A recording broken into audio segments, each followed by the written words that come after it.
अच्छा जी, एक हमने बनाई थी कंसोलिडेटेड फाइनेंशियल स्टेटमेंट्स,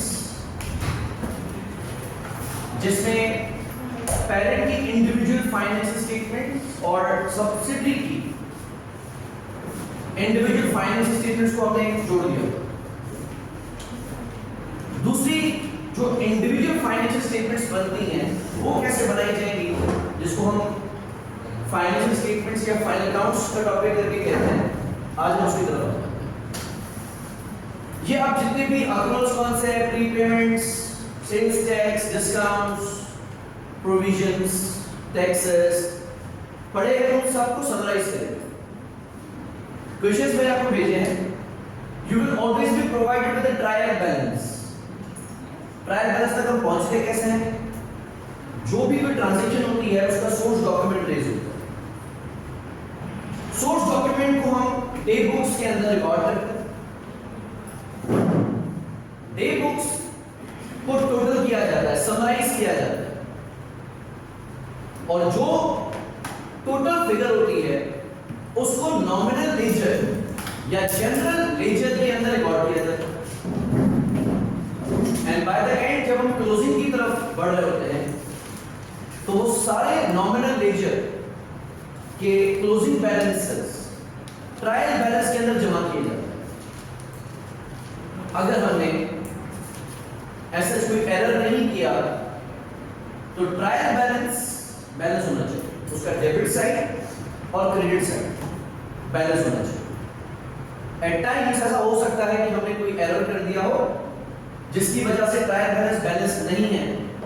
तो जब ट्रायल बैलेंस नहीं होगा तो हम टेम्पररी एक अकाउंट बनाते हैं सस्पेंस, देन इन्वेस्टिगेट करते हैं कि क्या एरर रहा है, उस एरर को करेक्ट करके सस्पेंस अकाउंट को क्लोज करते हैं। अब हम उसके आगे की बात करते हैं। इस ट्रायल बैलेंस से हम बनाएंगे स्टेटमेंट ऑफ प्रॉफिट और loss and statement of financial position. जब हम लिमिटेड लायबिलिटी कंपनी कॉन्सेप्ट की तरफ आएंगे तो एक हम बनाएंगे स्टेटमेंट ऑफ प्रॉफिट लॉस, दूसरा बनाया जाएगा statement of changes in equity, और तीसरे सीक्वेंस में बनाया जाएगा स्टेटमेंट ऑफ फाइनेंशियल पोजीशन। चीजें बिल्कुल आसान है, अब सिर्फ समराइज करें। क्वेश्चन की तरफ आ जाए तो एक सॉल्व करें। पहला सवाल भेजा है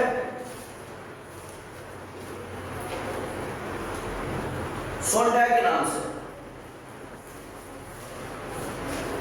The question reads, you have been provided with the following trial balance as of 31st May 2004 for a limited liability company called Sonda. पहला अकाउंट है बैंक, डेबिट पे है, क्रेडिट पे है। डेबिट पे है इसका मतलब कंपनी के पास बैंक बैलेंस सरप्लस में है, और अगर क्रेडिट पे होता तो डेफिसिट या ओवरड्राफ्ट। ओवरड्राफ्ट में अगर कंपनी होती तो ये लायबिलिटी की तरफ से। इन्वेंटरी कब की बताई गई है? 1 जून ओपनिंग। ओपनिंग इन्वेंटरी हमारे लिए क्या होती है? एक्सपेंस, बिकॉज लास्ट ईयर जो बच गई वो इस साल चार्ज हो जाएगी। तो opening inventory is an expense, purchases expense, carriage inwards expense, and closing inventory asset। उसके अलावा जनरल एक्सपेंसेस है 6 लाख के, हीटिंग एंड लाइटिंग का खर्चा है, मार्केटिंग एंड एडवर्टाइजमेंट का खर्चा है, वेजेस या अदर एक्सपेंसेस। उसके बाद है बिल्डिंग्स जिनकी कॉस्ट कितनी है? 5 मिलियन 50 लाख। उसके अलावा मोटर व्हीकल्स हैं, उनकी कॉस्ट है 1,60,000। प्लांट एंड इक्विपमेंट है जिसकी कॉस्ट है 7 लाख। उसके बाद accumulated profits at 1st June 2003। What does accumulated profit mean? Retained earnings। और ये retained earnings कौन सी तारीख की है? ओपनिंग। That means कि इनमें इस साल का प्रॉफिट शामिल नहीं है। करेक्ट? हम इसमें इस साल का प्रॉफिट ऐड करेंगे, लॉस होगा तो माइनस करेंगे, और अगर कोई डिविडेंड्स पे हुए हैं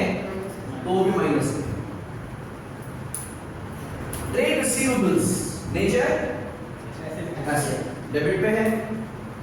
परचेजेस नेचर एक्सपेंस डेबिट पे है। Loan note interest paid interest expense debit पे है। Revenue sorry 5% loan notes liability. तो 5% क्या है? Coupon interest. जो भी परसेंटेज इंस्ट्रूमेंट के नाम के साथ लिखी हुई होगी वो हमेशा कूपन होगी। वी कैन सी लोन कितने का है? 6 लाख का, और इस पे इंटरेस्ट कितना है? 5%। 6 लाख का 5% 30,000। और आप देख सकते हैं कि हमारा लोन और इंटरेस्ट पेड भी 30,000। नेक्स्ट रेवेन्यू इनकम क्रेडिट पे है।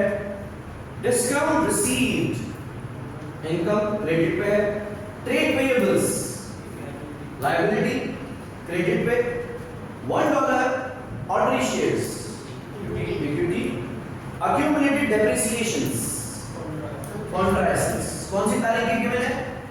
जून 2003 लास्ट ईयर। यानी इस साल की डेप्रिसिएशंस चार्ज नहीं है, तो हम पहले चार्ज करेंगे उसके बाद स्टेटमेंट्स करेंगे।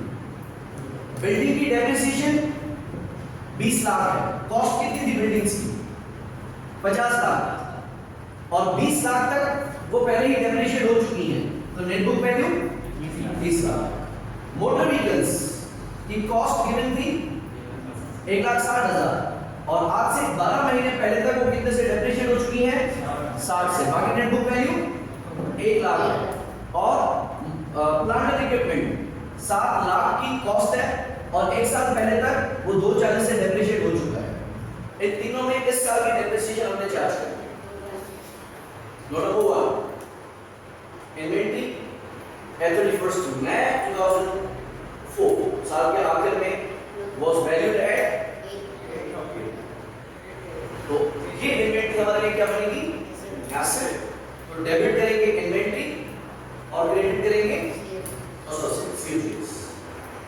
ओके, नेक्स्ट इट सेज ये marketing and advertisement expenses include $6,000 paid in advance for a marketing campaign which will begin in June 2004. Marketing and advertising expense should be allocated to administrative expenses. क्या मकसद है इस 6,000 का? ये pre payment है। कहता है कि ऊपर ट्रायल बैलेंस के अंदर जो मार्केटिंग एंड एडवर्टाइजिंग एक्सपेंसेस लिखे हुए हैं 2,48,000 के 248,000 के, उसमें 6,000 उस कैंपेन के शामिल हैं जो जून में स्टार्ट होगी, तो इसको माइनस कर देंगे, एक्सपेंस को कम कर देंगे और एसेट को डेबिट कर देंगे।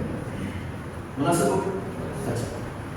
3 there are wages outstanding of $10,000 for the year ended 31st May 2004. ये accrued है, करेक्ट। तो आपने क्योंकि वेजेस पे नहीं किए तो आपने उनको एक्सपेंस भी नहीं माना, लेकिन हम तो ऐसा नहीं करते ना। accrued है तो डेबिट करेंगे वेजेस एक्सपेंस एंड क्रेडिट करेंगे accrued वेजेस।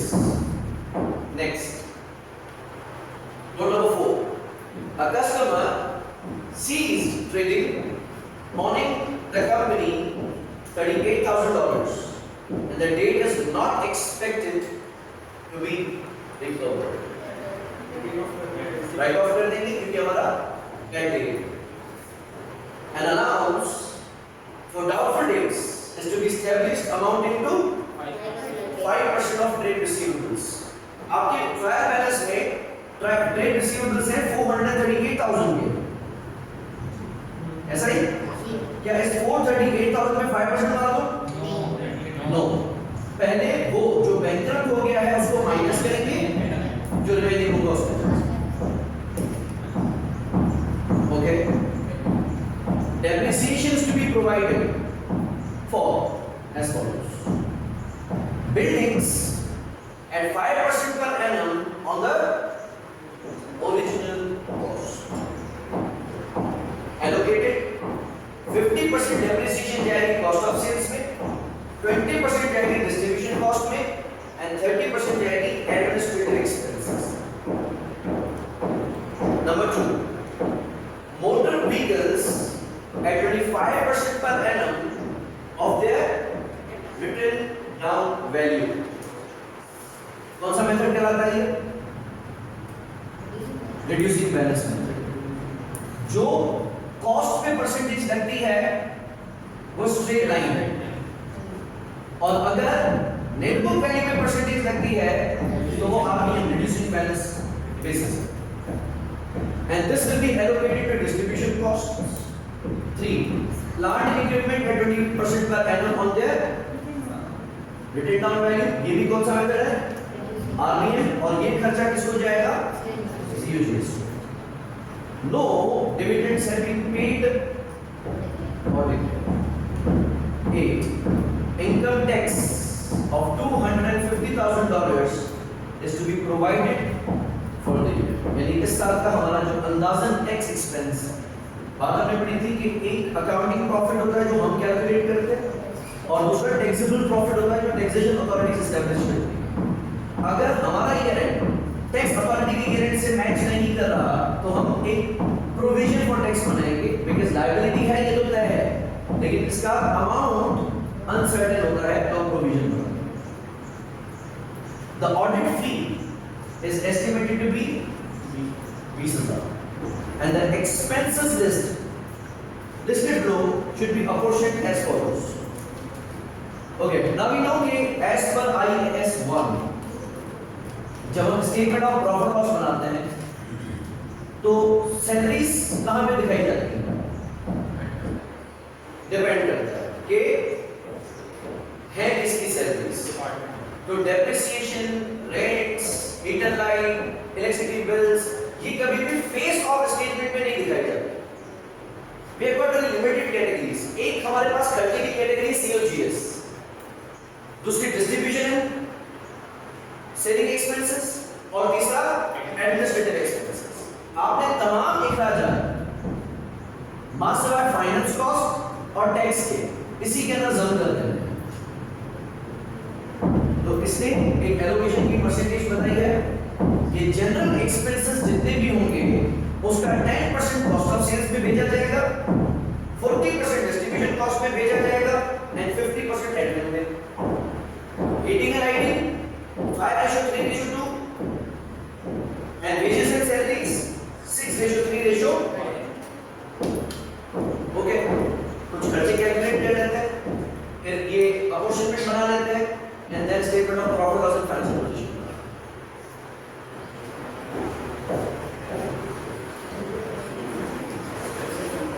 Depreciation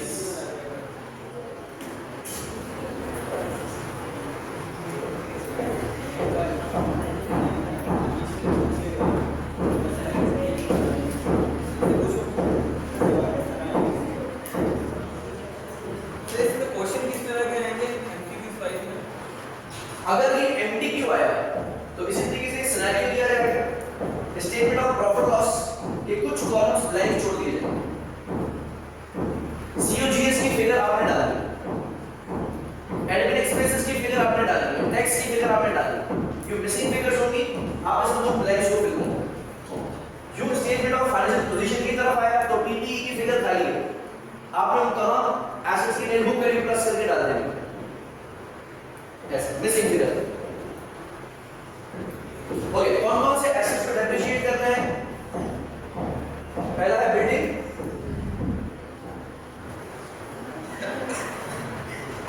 बिल्डिंग्स की कॉस्ट कितनी है और डेप्रिशिएट कितने परसेंटेज पे करना है? कितना बनेगा? 50 लाख का 5%।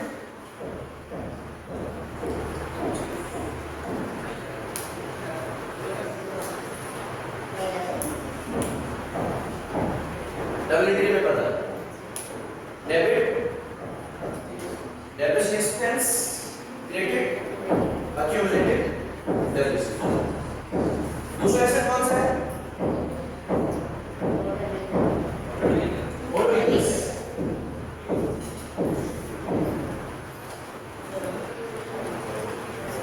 तरीका क्या है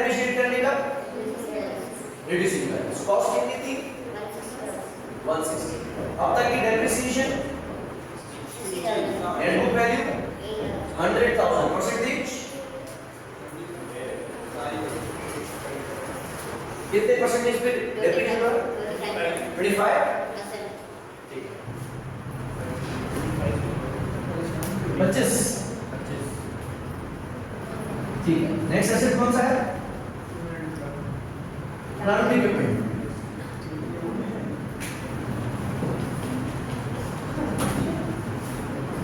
कॉस्ट कितनी डेप्रिसिएशन अब तक 700 कॉस्ट 700 की कॉस्ट है अब तक कितने से डेप्रिसिएशन हो चुका था 240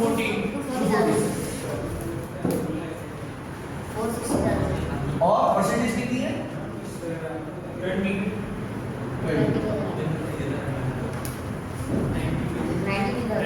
90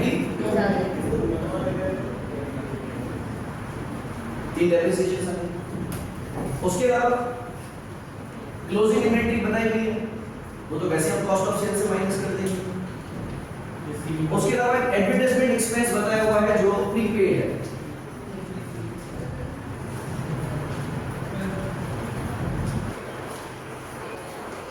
क्या नाम है मार्केटिंग है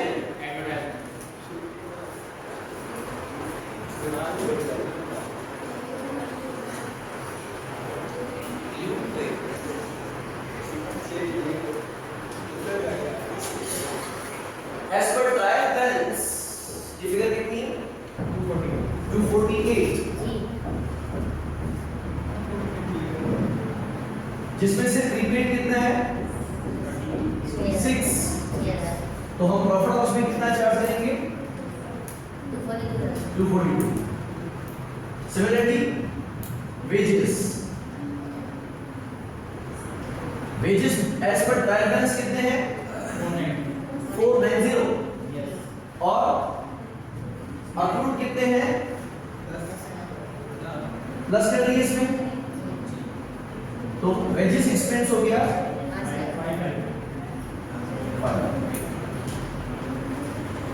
अब इन सारे खर्चात को हमने स्टेटमेंट ऑफ प्रॉफिट लॉस में कैटेगराइज किया कौन कौन सी कैटेगरीज गिवन है पहला कॉस्ट ऑफ सेल्स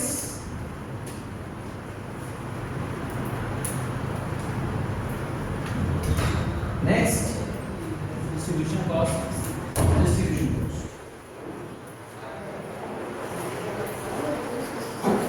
then तीसरा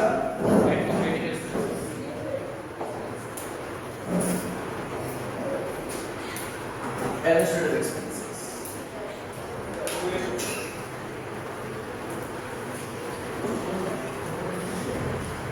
पहले COGS को निकाल लेते हैं COGS कैसे कैलकुलेट किया जाता है opening inventory plus purchases minus closing carriage inverse नहीं है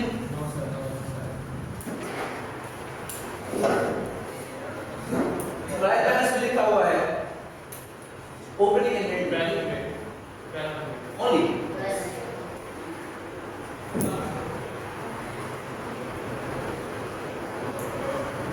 next purchases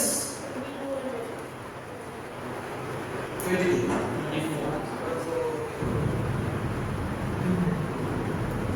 minus closing stock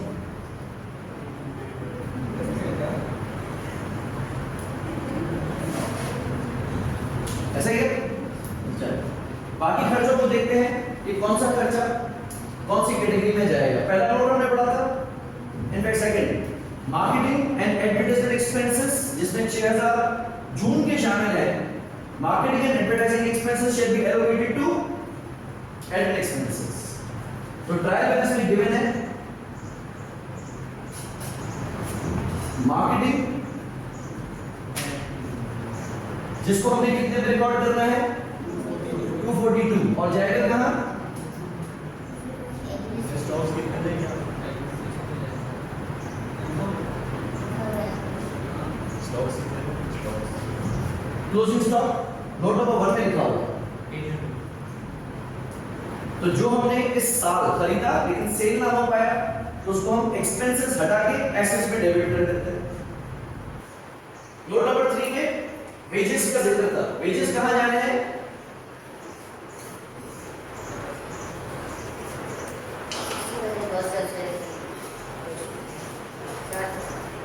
नीचे बॉटम में लिखा हुआ है wages and salaries.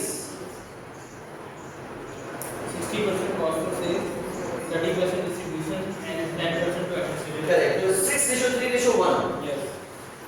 Wages and salaries total कितनी बनी हमारी? 5 लाख। 5 लाख का 60% 3 लाख। 3 लाख हमने चार्ज कर दिया कॉस्ट ऑफ सेल्स को। 30% 150 Yes, right. and 10%. 10% is 15. So, Next,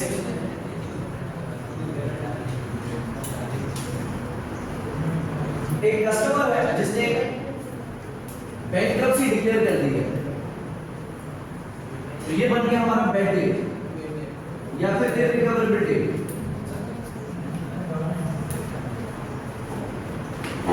bad debts को कहां चार्ज किया जाता है? नहीं, अदर एक्सपेंसेस की कोई कैटेगरी आप नहीं बना सकते। Cost of sale, distribution and selling and admin expenses, तीनों में से इस लास्ट को किसी एक ठिकाने लगाना है, नई कैटेगरी नहीं बना सकते। रिसीवेबल एक्सपेंस हमेशा एडमिनिस्ट्रेटिव एक्सपेंस में जाएगा। रिसीवेबल एक्सपेंस हमेशा एडमिनिस्ट्रेटिव एक्सपेंस में जाएगा। तो इस साल बैड डेट कितना चार्ज हुआ है? 38,000। इसको कहा ही एडमिनिस्ट्रेशन जाता है। रिसीवेबल्स को कलेक्ट करना, इनवॉइसेस जनरेट करना, उनका क्रेडिट पीरियड सेट करना, उनकी क्रेडिट लिमिट सेट करना और किसी कस्टमर को एडमिट करना। ऐसे कोई वॉकिंग कस्टमर अगर आपसे उधार में सामान खरीदे, आप दे तो नहीं दोगे, आप उससे कुछ डॉक्यूमेंट्स लेंगे, आप उसकी क्रेडिट रेटिंग लेंगे, फाइनेंशियल स्टेटमेंट्स, बैंक स्टेटमेंट्स लेंगे, फिर आप जाके समझेंगे कि मुझे इसको उधार देनी चाहिए या नहीं देनी चाहिए। ऐसा ना हो कि मैंने किसी कस्टमर को क्रेडिट पे सामान बेच दिया और रिकवरी होगी नहीं। तो ये सारा काम ऑफिसर्स का होता है। उनको इनवॉइसेस जनरेट करना, उनको फॉलो अप कॉल्स करना, उनको स्टेटमेंट्स भेजना, उनसे रिकवरीज करना, उनकी सप्लाईज को ब्लॉक करना और इवन केस भी करना पड़ गया अगर किसी कस्टमर के ऊपर, तो वो भी ऑफिसर्स करती है।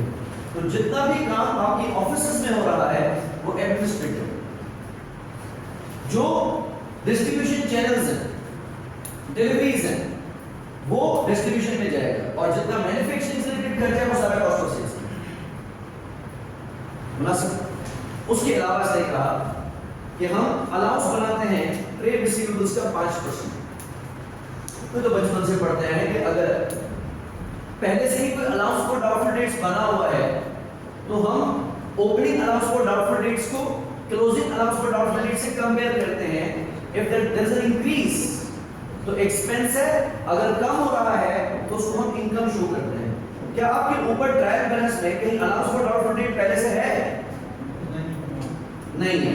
सो दिस मींस कि ये अलाउंस गलत पहली बार बना रहे हैं। Yes, receivable expense. रिसीवेबल्स है कितने? 438। इस 438 में से माइनस कर देंगे 38 और बाकी जो बच गया उस पे 5% लगाएंगे 20। वैसे we would have compared that 20 with the opening allowance for doubtful dates. Let's say अगर opening 15 था और ये 20 है तो 5 का एक्सपेंस हम चार्ज करते हैं। लेकिन अगर इससे पहले कोई अलाउंस मौजूद नहीं है तो ये पूरा का पूरा 20 हम एडमिन एक्सपेंसेस में चार्ज करते हैं। इजी सी। अच्छा, डेप्रिसिएशन। बिल्डिंग की डेप्रिसिएशन की एलोकेशन बताई गई है कि बिल्डिंग की डेप्रिसिएशन का रेशियो होगा 5:2:3। ऐसा ही है। सो डेप्रिसिएशन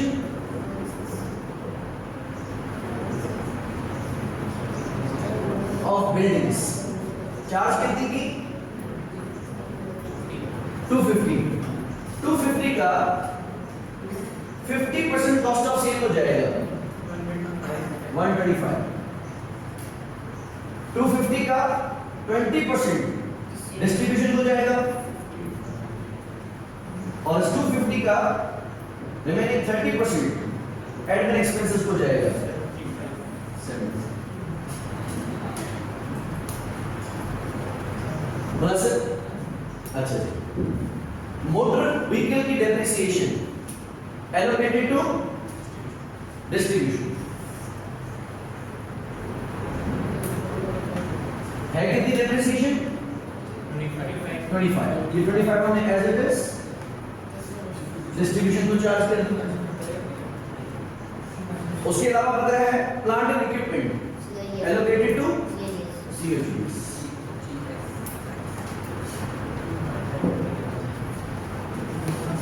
है कितनी डेप्रिसिएशन 92। Yes sir.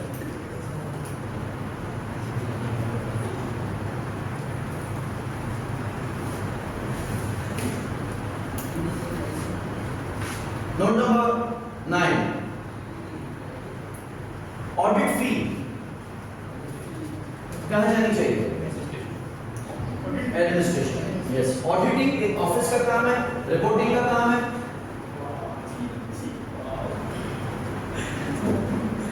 कितनी ऑडिट फी पेड है?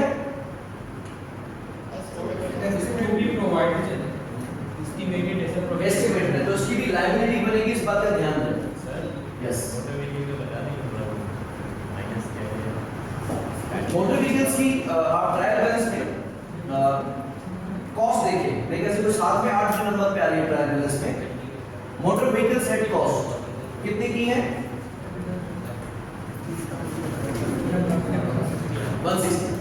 तो 160 की कॉस्ट है। फिर बॉटम में सेकंड लास्ट देखिएगा, डेप्रिसिएशंस में मोटर व्हीकल्स की डेप्रिसिएशन एक्यूमुलेटेड है ऑलरेडी कितनी 60, और ये एक्यूमुलेटेड है 1 जून 2003 तक। तो दैट मींस कि ये 160 वाली मोटर व्हीकल 60 से तो डेप्रिशिएट हो चुकी है, बाकी उनकी written down value, net book value, carrying value 100,000 है। और नोट नंबर 6.2 में बताया हुआ था कि मोटर व्हीकल्स की डेप्रिसिएशन 25% पर एनम के हिसाब से की जाएगी। तो 100,000 का 25% 25,000, ये डेप्रिसिएशन पूरी की पूरी डिस्ट्रीब्यूशन कॉस्ट हो जाएगी। ओके, उसके अलावा जनरल एक्सपेंसेस ट्रायल बैलेंस में देखिए, जनरल एक्सपेंसेस कितने हैं? नंबर 3 600,000, एंड इसकी एलोकेशन कैसे है? 10% to cost of यस, 1:4:5, तो उसका 10% बना 60। Yes sir. दूसरा कितना है? 240 एंड 300, 50%।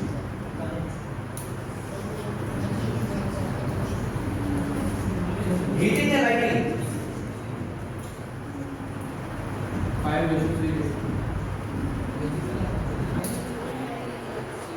यस, 5:3:2,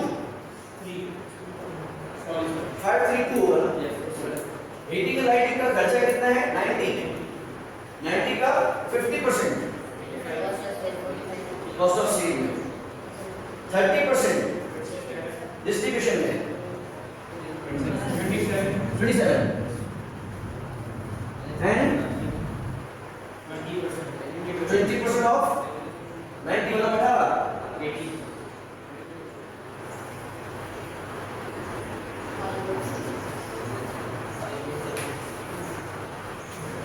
बाकी रह गया हमारा इंटरेस्ट जो कि अलग शो किया जाएगा और टैक्स जो कि अलग शो किया जाएगा।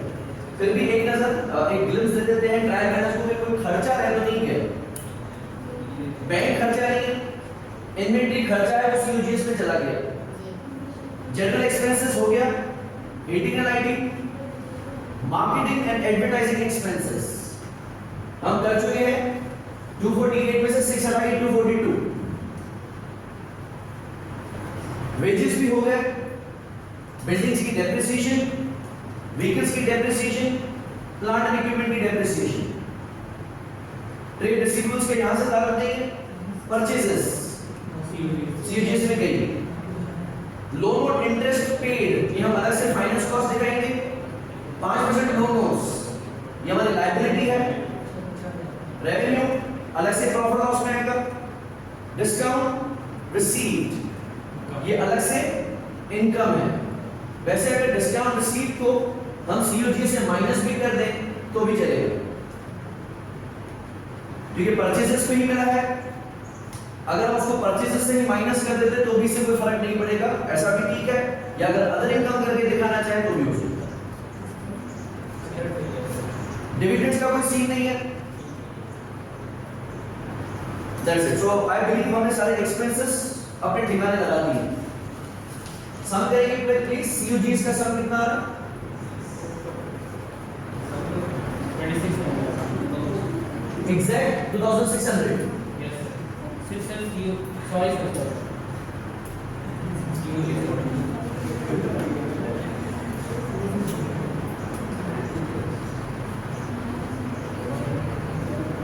Sum करें प्लीज।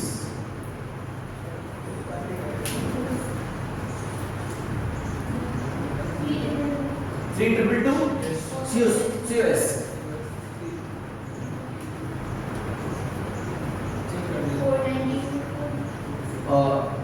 492। ठीक है। 760।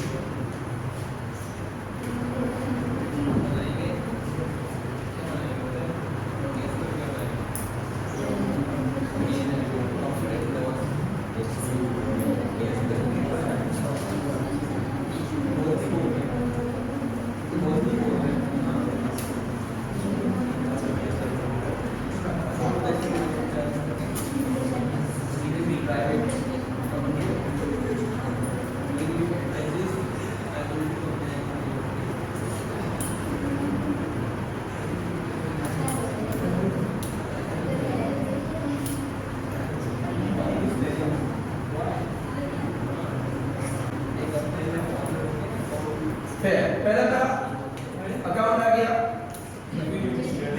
रेवेन्यू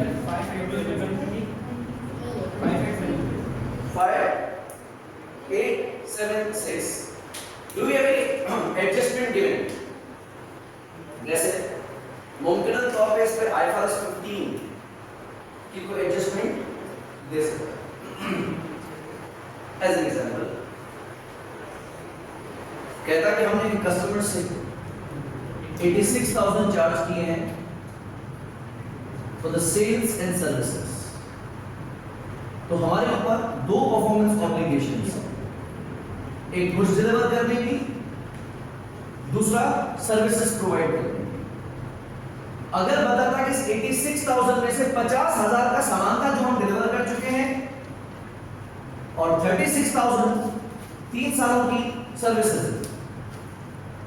जिसमें से 1 साल की सर्विसेज हम दे चुके हैं, तो 86 में से 50 का अमाउंट तो as it is profit loss में रेवेन्यू में जाता, बाकी 36 को डिवाइड कर दे 3 से 12,000 उस 12,000 में से 1 साल की सर्विसेज डिलीवर कर चुके हैं, परफॉर्मेंस ऑब्लिगेशन सेटिस्फाई हो चुकी है, तो 12,000 को रेवेन्यू मान लेते, बाकी 24,000 को दिखाते एज अनअर्न्ड रेवेन्यू।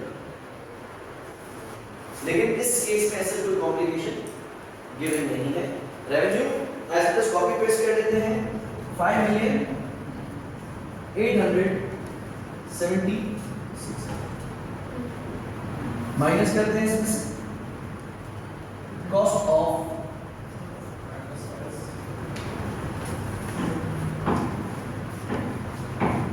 सेल्स हमने सम की है 3,222।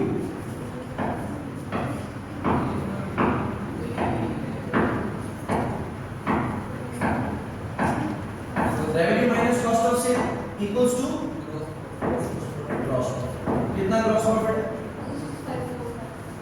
265। ग्रॉस प्रॉफिट के बाद कौन सा खर्च आएगा? डिस्ट्रीब्यूशन।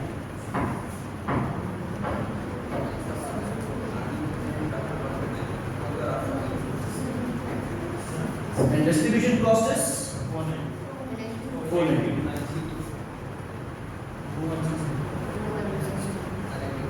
साथ ही रखेंगे administrative expense 760।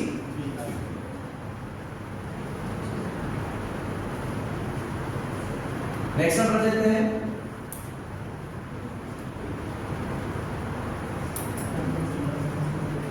other income। other income में there is only one income, discount receipt। कितने का है? discount receipt 150 प्लस कर दिया।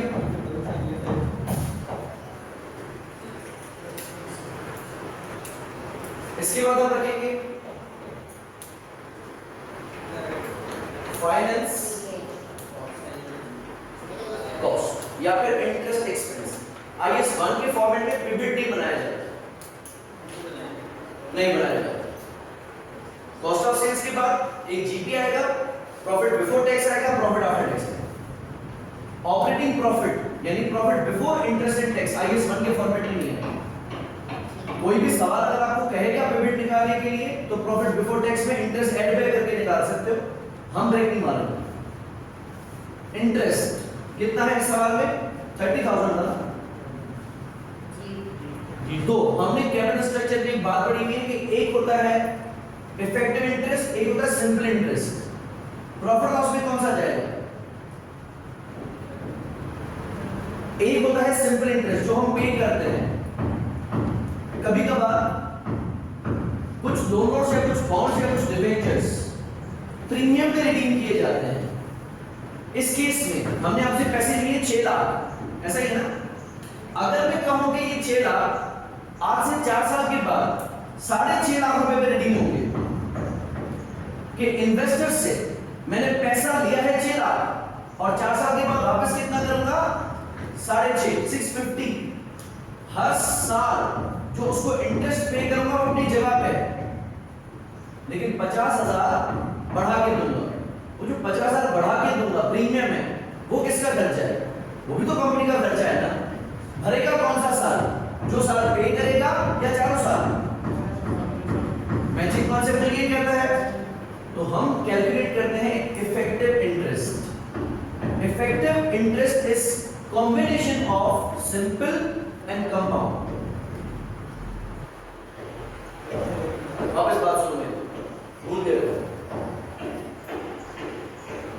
आज मैंने आपसे 6 लाख रुपए का कर्जा लिया, जब एंट्री क्या करूंगा? डेबिट कैश और बैंक 6 लाख, क्रेडिट करूंगा लोन नोट्स बॉन्ड्स डिबेंचर्स या लायबिलिटी 6 लाख। हर साल 5% कूपन इंटरेस्ट मैं आपको पे करूंगा। कूपन हमेशा किस पे लगेगा? Par value. 5% हमेशा किस पे लगेगा? उस 6 लाख। 6 लाख का 5% कितना बना? 30,000। ये 30,000 मैं रोकूंगा नहीं, हर साल मैं आपको आप दे दूंगा। पहले साल जब मैं आपको 30,000 पे करूंगा तो क्या मेरी लायबिलिटी कम हो जाएगी? जब मैं पहले साल आपको 30,000 पे करूंगा तो क्या मेरी लायबिलिटी 6 लाख से 570 हो जाएगी? नो, क्योंकि मैंने आपको टाइम वैल्यू ऑफ मनी पे किया है, मैंने आपको प्रिंसिपल वापस नहीं दिया है, सिर्फ इंटरेस्ट दिया है। तो डेबिट करेंगे इंटरेस्ट एक्सपेंस और क्रेडिट करेंगे कैश। लेकिन वादा यह है कि 4 साल के आखिर में मैं आपको 6 लाख के 6 लाख वापस नहीं करूंगा, 6 लाख को 650 कर दूंगा। तो वो जो 50,000 है वो भी तो मेरी कॉस्ट है ना, क्या वो अभी छोड़ दूं? अगर अभी छोड़ दूंगा तो 50 के 50,000 का खर्चा जो प्रीमियम का है वो 4थे साल के सर में लगेगा जाके, जो कि मैचिंग कॉन्सेप्ट में करने नहीं देगा। तो एक रॉन्ग अप्रोच की बात है। ये 50,000 का प्रीमियम कितने सालों के ऊपर दे रहा हूं? 4 साल। अगर 50,000 को डिवाइड किया जाए 4 सालों से तो हर साल बनेगा 12,500। ऐसा हम अभी एक्सपेंस 30 नहीं करेंगे, एक्सपेंस 12,500 ऐड करके 42,500 को डेबिट करेंगे एक्सपेंस में, जिसमें से 30 क्रेडिट कर दूंगा कैश और 12,500 भी लायबिलिटी में ऐड कर दूंगा। वो जो प्रीमियम का अमाउंट है उसको इफेक्टिव इंटरेस्ट कहा जाएगा। फिलहाल इस सवाल में इफेक्टिव का कोई सीन नहीं है, तो हमारी finance cost is just 30। Yes, long term. क्योंकि अगर मैंने आपको ये कहता कि मैं हर साल के आखिर में 12,500 भी दे दूंगा आपको, तो शॉर्ट टर्म करंट लायबिलिटी है।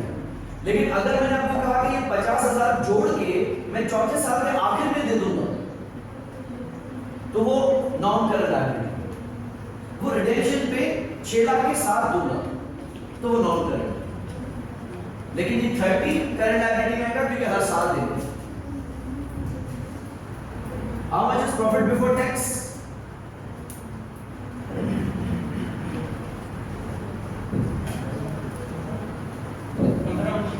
पंद्रह 19।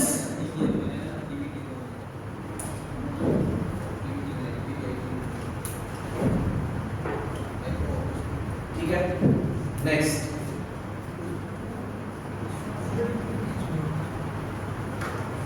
टैक्स एक्सपेंस ट्रायल बैलेंस में मौजूद नहीं है, बल्कि नोट्स में लिखा हुआ था कि हमें इस साल कितना टैक्स प्रोवाइड करना है, 250। तो डेबिट करेंगे टैक्स एक्सपेंस और क्रेडिट करेंगे provision for tax. Make sure double entry का दामन जहां आपने छोड़ा आपकी balance sheet out. Double entry को मिस नहीं करना, लिखो बेशक मत, लेकिन आपको पता होना चाहिए कि इसको डेबिट कहां किया गया है, क्रेडिट कहां करना है। ये 6,000 और 10,000 को डेबिट कहां करना है, क्रेडिट कहां करना है। और इसी तरीके से इस टैक्स को भी डेबिट कहां करना है, क्रेडिट कहां करना है, कि यहां चलना चाहिए। जब तक डबल एंट्री आपके साथ रहेगी, स्टेटमेंट ऑफ फाइनेंशियल पोजीशन गलत ही सही, बैलेंस जरूर हो। How much is net profit? 1200। This is profit for the year. आपने PPID का क्या बोला था? हाईएस्ट मंथ के अंदर ब्रेक नहीं मारते हैं।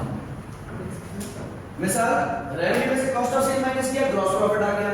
क्या ग्रॉस प्रॉफिट में से डिस्ट्रीब्यूशन कॉस्ट माइनस करके फिर टोटल करूं? फिर एडमिन अलग से माइनस करके फिर टोटल करूं? नहीं, यूं हर स्टेप पे टोटलिंग नहीं की जाएगी। एक ब्रेक हम मारते हैं जीपी पे, दूसरी ब्रेक हम डायरेक्टली मारते हैं प्रॉफिट बिफोर टैक्स पे, और तीसरा हम डायरेक्टली चलते हैं प्रॉफिट आफ्टर टैक्स। तो कहीं भी profit before interest and tax पे ब्रेक नहीं मारा जाएगा। क्या आप ये समझिए कि मैंने रेवेन्यू में से पहले कॉस्ट ऑफ सेल माइनस किया, जीपी आया, उसमें से डिस्ट्रीब्यूशन एडमिन कॉस्ट माइनस की, profit before interest and tax आया, इंटरेस्ट माइनस किया, प्रॉफिट बिफोर टैक्स आया, टैक्स माइनस किया, प्रॉफिट आफ्टर टैक्स आया। इतनी ब्रेक नहीं मारी।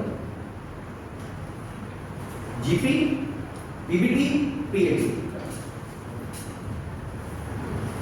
क्लियर है? ये हमारा आ गया प्रॉफिट। क्या इस सवाल में हमने कोई नए शेयर इशू किए हैं, कोई बोनस इशू किया है, कोई राइट इशू किया है, कोई रिवैल्यूएशन की है? तो देखा जाए तो statement of changes in equity में तो कोई खास चीज नहीं है। ओके, डिविडेंड पे किया है, रह के बाकी एक चीज रहेगी प्रॉफिट फॉर द ईयर। ये profit statement of financial position के किस दरवाजे से जाएगा? तो रिटेन प्रॉफिट्स ऑलरेडी हमें गिवन है, उस रिटेन प्रॉफिट में इस साल का प्रॉफिट ऐड कर देंगे, हमारी पीबीटी आ जाएगी।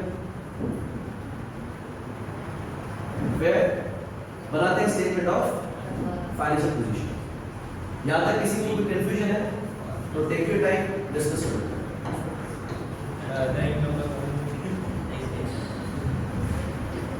अदर इनकम एंड रेवेन्यू में क्या फर्क है?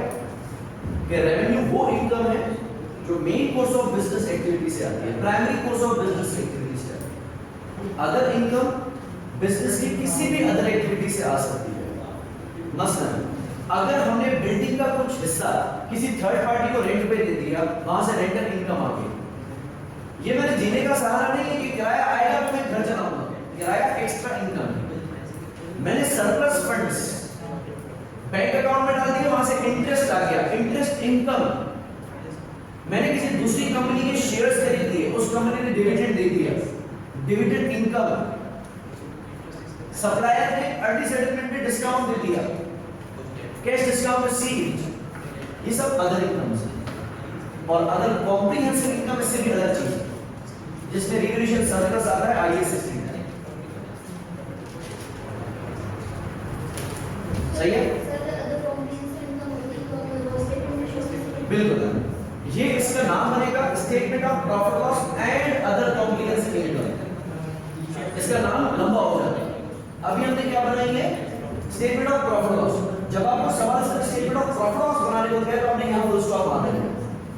अगर कहता है कि prepare the statement of profit loss and other comprehensive income, तो इसके बाद फिर हम एक टाइटल डालते हैं other comprehensive income.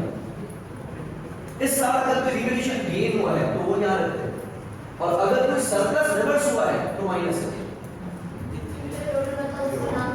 Total comprehensive income मैं लिख देता हूं, इसमें बनानी नहीं है, इसके नीचे हम बनाते हैं स्टेटमेंट ऑफ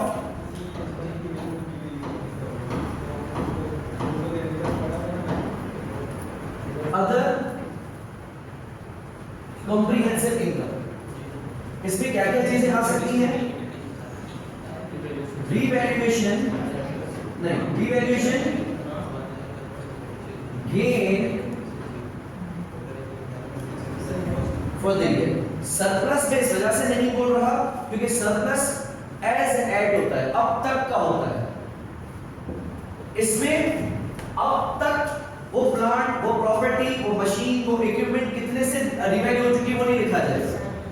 सिर्फ इस साल अगर यही बिल्डिंग आपने पास में भी रिवैल्यू की हुई है और 6 लाख से अपवर्ड रिवैल्यू हुई थी, और इस साल 30,000 से मजीद अपवर्ड रिवैल्यू हुई है, तो मैं यहां से 30 दे दूंगा, और सरप्लस में 36। हाँ, वो पहले से मेंशन होगी रिवैल्यूएशन सरप्लस में, आप उसमें 30 मजीद ऐड कर देंगे। जिस तरह रिटेन्ड प्रॉफिट्स पहले से मौजूद है, ये वाला प्रॉफिट इस साल का है जो कि उसमें जमा हो, तो रिवैल्यूएशन सरप्लस कंपनी जब से पैदा हुई है से अब तक जितनी भी अपवर्ड रिवैल्यूएशन हुई है वो सरप्लस में जमा होगी। लेकिन जो इस साल रिवैल्यूएशन हुई है, फकत इस साल, वो वैसे आईएएस 16 में अगर कभी डाउनवर्ड रिवैल्यूएशन होती है तो लॉस कहां जाता है? प्रॉफिट लॉस में। लेकिन अगर वही एसेट पहले अपवर्ड रिवैल्यू हो, बाद में डाउनवर्ड रिवैल्यू हो, तो नुकसान सरप्लस से माइनस किया जाएगा, तो उसको हम कहते हैं रिवर्सल ऑफ सरप्लस।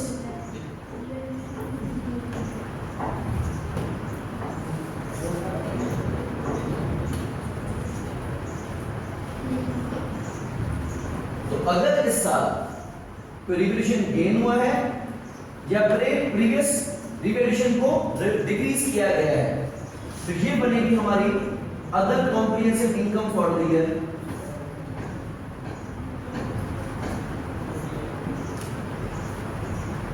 फिर दोनों को, प्रॉफिट को और अदर कॉम्प्रिहेंसिव इनकम को आपस में टोटल किया जाएगा, इसका नाम आ जाएगा total comprehensive income for the year. Sir non current asset को सेल लेते हैं जी, उसको कैसे? That is very simple. Non current asset जब हम बेचते हैं तो we always compare the carrying value at the date of disposal with the disposal proceeds. कि जिस दिन हमने उसको बेचा उस दिन उसकी नेट बुक वैल्यू क्या थी और हमने कितने में उसको बेचा है।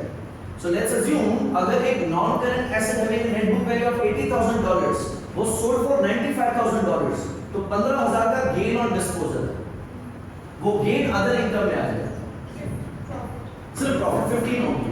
स्टडी करने वाले टोटल कॉस्ट है जो कैश फ्लो है वो पूरा अदर नेवर अगर कोई एसेट फ्री डेप्रिशिएटेड एसेट है कि जितने में मैंने खरीदा था अब तक खत्म हो चुका है, तो उसकी नेट बुक वैल्यू 0 हो चुकी है, अब आप जितने भी बेचोगे प्रॉफिट ही है। लेकिन अगर इसके हवाले से कोई रनिंग एसेट है, जिंदा एसेट है, और उसको हमने बेच दिया है, तो कभी भी फुल अमाउंट इसमें नहीं आएगा। हाँ, when it comes to cash flow statements, जब हम स्टेटमेंट ऑफ कैश फ्लो बनाएंगे तो फुल अमाउंट है।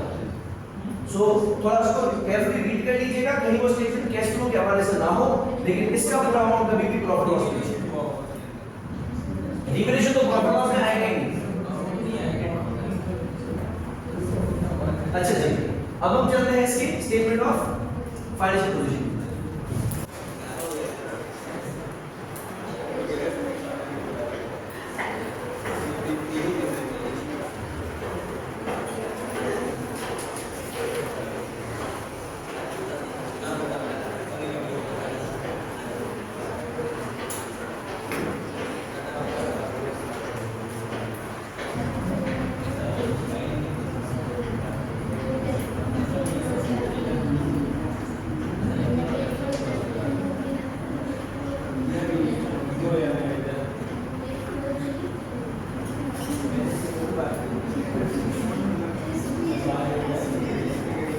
स्टेटमेंट ऑफ फाइनेंशियल पोजीशन में सबसे पहले हम रखते हैं एसेट्स, और एसेट्स में भी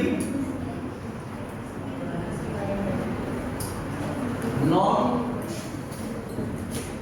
current assets. Non current assets में सबसे पहले क्या आएगा? प्रॉपर्टी, प्लांट एंड मैं आपको चीज बता दूं, IAS 1 स्टेटमेंट्स को कंसाइज करने की कोशिश है, because too much information is not also good. ऐसे में हर एक स्टैंडर्ड को एक लाइन दी गई है। IAS 16 property, plant and equipment में आपके पास बिल्डिंग्स हैं, प्लांट एंड इक्विपमेंट है, मशीन्स हैं, फिक्सर फिटिंग्स हैं, फर्नीचर्स हैं, मोटर व्हीकल्स हैं। हर एक एसेट आप अलग से फेस पे नहीं रखते, बल्कि तमाम टेंजिबल नॉन करंट एसेट्स जो कि बिजनेस यूज के लिए खरीदे गए हैं, उन सबको डिस्क्लोजर नोट में जमा करके यहां एक चीज करना। यूं अगर आपके पास कोई इनटेंजिबल एसेट्स, सॉफ्टवेयर, ब्रांड या डेवलपमेंट कॉस्ट, आप हर एक इंटेंजिबल एसेट को अलग से यहां पे नहीं लाओगे, बल्कि वो तमाम इंटेंजिबल एसेट्स को जमा करेंगे यहां। इन्वेस्टमेंट प्रॉपर्टी एक चीज है, तो बिल्डिंग को, प्लांट एंड इक्विपमेंट को मैं अलग अलग जगह नहीं लेने वाला, हम डायरेक्ट नहीं डालने वाले हैं।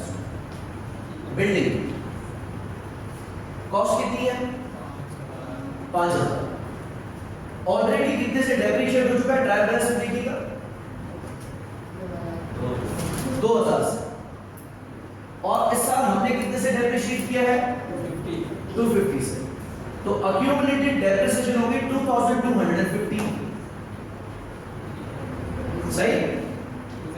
5000 माइनस 2250 बाकी रह गया 2750। मैं सिर्फ आपके रेफरेंस के लिए यहां पे लिख रहा हूं कि बिल्डिंग की नेट बुक वैल्यू है 27 plus motor vehicles 160 minus 60 already हो चुका था, और इस साल डेप्रिशिएट कितने से किया? 25 से। तो 65 की अक्यूमुलेटेड डेप्रिसिएशन पहले से थी, 25 की अब हुई। अब अक्यूमुलेटेड डेप्रिसिएशन 85 की है। 160 में से हम 85 कर देंगे माइनस 75। नेट बुक वैल्यू है मोटर व्हीकल्स की, प्लस तीसरा टेंजिबल नॉन करंट एसेट भी है प्लांट एंड इक्विपमेंट, जो कि 240 से ऑलरेडी डेप्रिशिएटेड था, और इस साल में 92 से किया। 240 प्लस 92 332 की अक्यूमुलेटेड डेप्रिसिएशन है। 700 में से 332 माइनस कर देंगे 360 तीनों प्लस कर दो 1.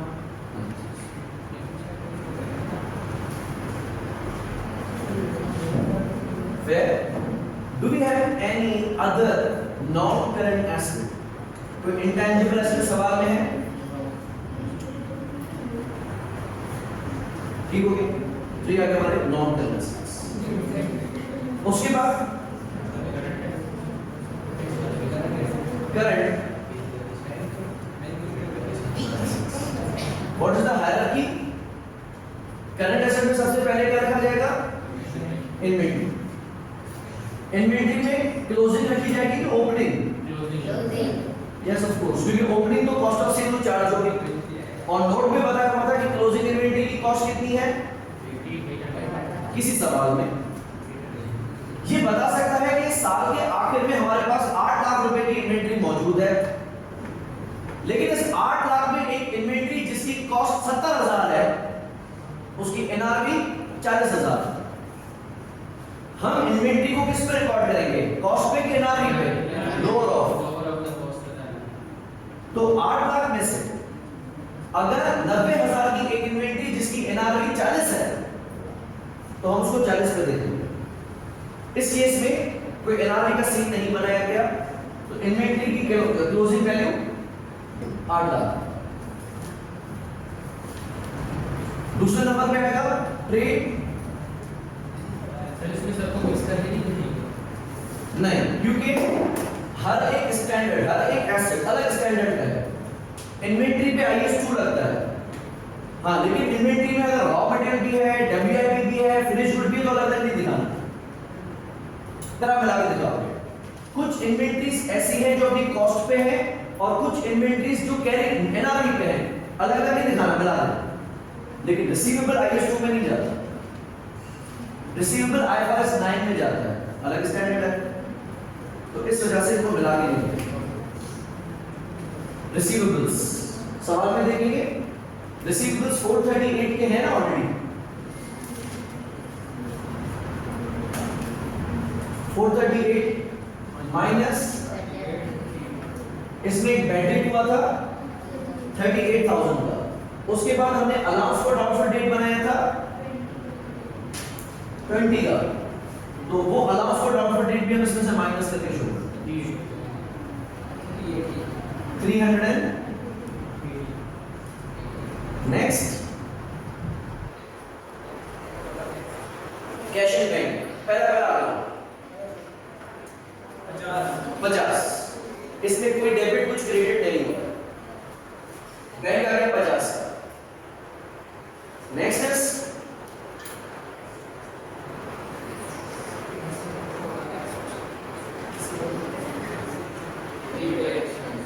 ट्रायल बैलेंस में प्रीपेड एक्सपेंसेस नहीं है, लेकिन नोट 2 में बताया गया था कि मार्केटिंग एंड एडवर्टाइजमेंट के 6,000 जून की कैंपेन के इसमें शामिल है।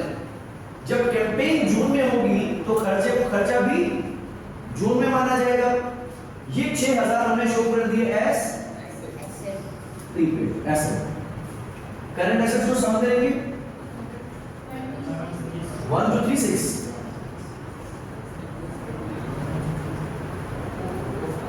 प्लस करेंगे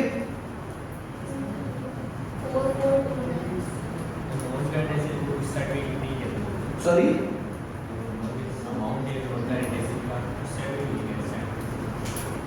क्योंकि नॉन करंट एसेट की प्रेजेंटेशन राइट साइड पे की जाती है, don't confuse, this is not debit credit. Statement of financial position is never debit credit. नहीं, इसकी IS 1 की डिफाइंड प्रेजेंटेशन है कि जो सब कैटेगरीज हैं वो क्रेडिट पे मतलब लेफ्ट साइड पे नहीं, सम करके उसको राइट पे भेज दीजिए। तो आप कभी भी इनको यहां नहीं दिखाओगे, ये हमेशा राइट साइड पे रहेंगे सम कैटेगरी। और अगर मैं यहां पे 2 बनाता तो opening stock plus purchases minus close, तो दिस इज नॉट डेबिट और क्रेडिट, बस इसकी प्रेजेंटेशन। लेकिन IS 1 सिंगल लाइन ही करता है इसको 2 लाइंस में नहीं किया जाता, इसको 2 लाइंस में किया जाता है। ओके, सो ये हमारा क्या टोटल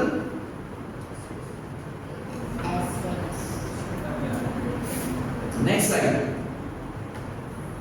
इक्विटी एंड लायबिलिटीज। पहले हम रखते हैं इक्विटी। इक्विटी में क्या आएगा? $1 share capital,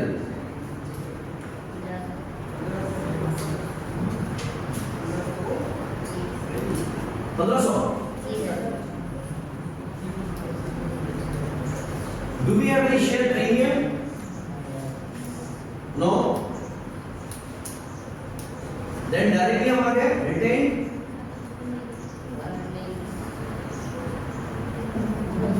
earnings। As per trial balance, retained profits कितने थे? 283। डेबिट पे हैं क्रेडिट पे हैं? 280। डेबिट पे हैं क्रेडिट पे हैं? अगर क्रेडिट पे हैं इसका मकसद ये रिटेन्ड अर्निंग्स है, अगर डेबिट पे होते तो इसका मकसद ये रिटेन्ड लॉसेस है। हम लास्ट लेक्चर में बात कर चुके हैं कि स्टेटमेंट ऑफ फाइनेंशियल पोजीशन की कोई भी चीज नेगेटिव में नहीं शो हो सकती, मास्टर इक्विटी के। एसेट्स कभी भी माइनस में नहीं शो हो सकते, या पॉजिटिव होंगे या जीरो होंगे। लायबिलिटीज कभी भी माइनस में नहीं आ सकती, या होंगी या जीरो होंगी, जबकि इक्विटी एक वाहिद एलिमेंट है एसओएफपी का जो माइनस में शो हो सकता है। 280 थे प्लस इस साल हमारा प्रॉफिट हुआ है 15154।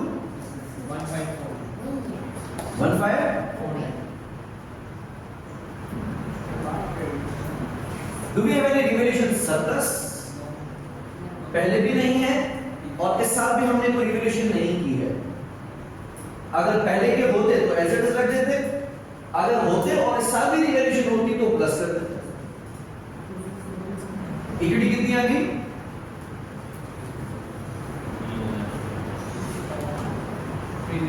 304। नेक्स्ट हम आते हैं नॉन करंट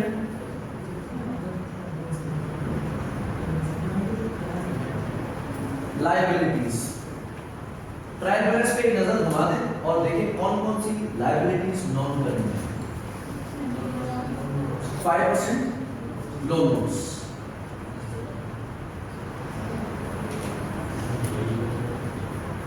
कितने की है? 6 लाख की। बस और कुछ नहीं, कुछ भी। फिर हमने कुछ लायबिलिटीज वैसे खुद से बनाई है। पहली लायबिलिटी वेजेस की, लेकिन कितने सालों के बाद पे करना? कोई नहीं करेगा। दूसरा हमने प्रोविजन फॉर टैक्स बनाया है, कितने सालों बाद पे करना है? कोई नहीं, चंद महीनों के बाद पे करना। और तीसरे हमने ऑडिट एक्सपेंस बनाया है, ऑडिट फी 20,000। ये भी करंट है, तो नॉन करंट में फिलहाल कुछ भी नहीं आता, सिर्फ एक ही चीज आती है। इसके बाद आगे हम करंट लायबिलिटीज पहला रख दिया।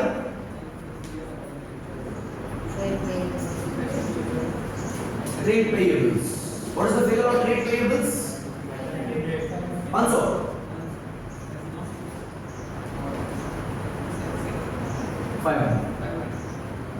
उसके बाद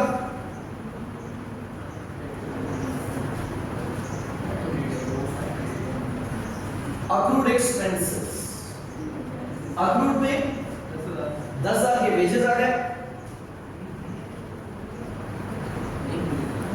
20,000 की ऑडिट फी, ऑडिट फी 20 है ना? ठीक है। और क्या था? टैक्स है वो अलग से बना देते हैं। 30 के अक्रूड वेजेस आ गए। नेक्स्ट आ गया टैक्स पेएबल या फिर provision for tax. 10 accrued wages वाले थे। ये था नोट नंबर 3 मेरा है, देख लेते हैं। नोट नंबर 3 में था कि वेजेस इस महीने मई के हैं लेकिन उन्हें पे नहीं किए, तो अकाउंटिंग डेफिनेटली कैश के पीछे तो ज्यादा नहीं कि नहीं ये तो खर्चा नहीं मानेंगे। हाँ, 490 में प्लस करके 500 बना दिया था ना, तो ये डेबिट हो गया। जब प्रॉफिट लॉस में गए तो हम 500 पूरे लेके गए इसके वेजेस के, लेकिन क्रेडिट होगी लायबिलिटी। अगर आप डेबिट करोगे क्रेडिट नहीं करोगे बैलेंस शीट खराब। इसी तरीके से ऑडिट फी ट्रायल बैलेंस में लिखी भी नहीं थी, ट्रायल बैलेंस में आ गई उसका मतलब डबल एंट्री हो चुकी है। जो भी चीज ट्रायल बैलेंस में आ गई उसका मतलब उसकी डबल एंट्री हो चुकी है। जिस तरह ये 490 के आपने क्या डबल एंट्री पास की है? कोई भी नहीं, वो तो हो चुकी है। लेकिन इस 10 को वेजेस एक्सपेंस में डेबिट किया है, अक्रूड वेजेस में क्रेडिट किया है। इसी तरीके से ऑडिट फी डेबिट किया है, एडमिन एक्सपेंसेस में क्रेडिट किया है, accrued expenses. Sir yes sir आपने एक अक्रूड एक्सपेंस पे डाली है और दूसरा आप प्रोविजन फॉर टैक्स में डाल रहे हैं। प्रोविजन फॉर वो भी तो बन सकता था सर, ऑडिट फी। हां, फिर आपने उसको अक्रूड एक्सपेंस में क्यों डाला? प्रोविजन का लफ्ज हम इस्तेमाल करेंगे जब अनसर्टेन हो अमाउंट। क्योंकि एस्टीमेट लिखा हुआ, ऑडिट फी एस्टीमेटेड। एस्टिमेटेड लिखा हुआ तो प्रोविजन बना सकते हैं, तो भी प्रोविजन बना सकते हैं, नॉट अ बिग डील। अगर आप इसको रखते हैं अक्रूड वेजेस,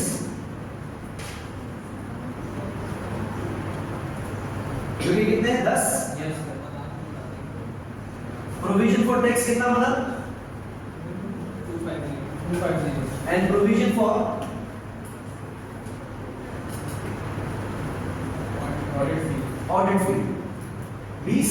यस या अगर प्रोविजन की कैटेगरी बना के दोनों को मिला भी दे तो कोई मसला सही है। कुछ मिस तो नहीं हुआ? डेप्रिसिएशन की डबल एंट्रीज होगी, प्रीपेमेंट की होगी, अक्रूड की होगी, ऑडिट फीस और टैक्स। सही है। करंट एसेट्स को करंट लायबिलिटी का सम 780 यस सर। प्लस 4429 सेम है, आना चाहिए सेम, गलत भी आ सकता है ना।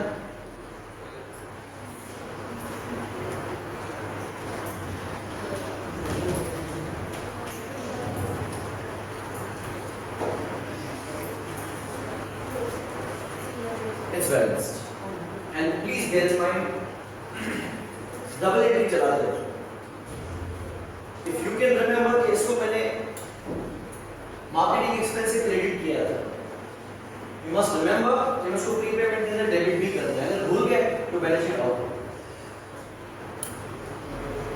अभी हमारे ऊपर इतना प्रेशर नहीं है एफए के अंदर, एफडी के अंदर कि हम हर एक एंट्री का ध्यान रखें। ये भी बहुत सारी चीजें उसने एक प्री ड्राफ्टेड एक प्रोफार्मा के अंदर बना के दी, हमें सिर्फ आप फिगर्स पुट करने, तो कोई चीज रह जाए इसके चांसेस कम है।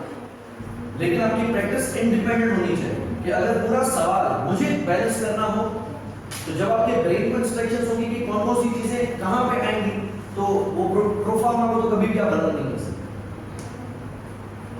Okay with this?